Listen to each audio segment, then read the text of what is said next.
Почитувани граѓани, веројатно охрабрени од злоупотребите на државното земјиште за лични бизнис интереси, што ги правил Груевски и неговите соработници во централната власт, тоа се случува и на локално ниво.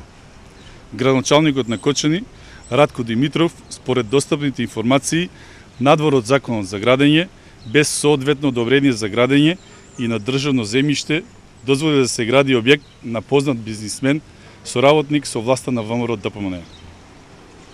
Станува збор за дворната површина пред општинската зграда заведена под КП 11790 за КО Кочани.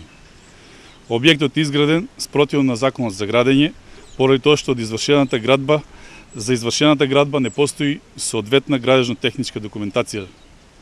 Од општината не ни може да биде издадено одобрение или решение за градење, затоа што според ДУП на Кочани, на површината на која се наоѓа поголемиот дел од објектот, не е предвидена градба.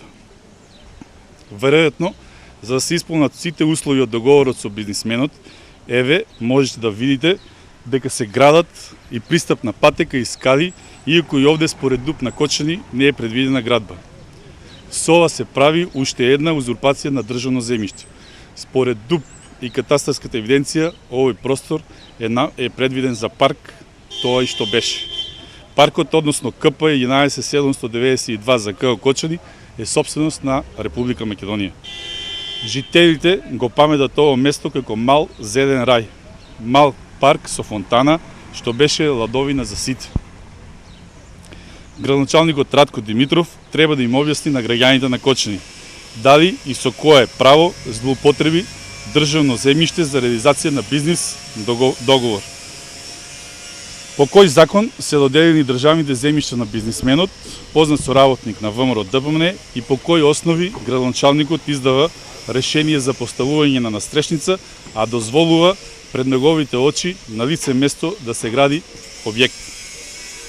За возврат на проведените интереси на граѓаните на општина Кочани, дали и што добиде Радко Димитров и неговите од партијата. Почитувани граѓани, никој не смее да се става над законот и над интересите на граѓаните.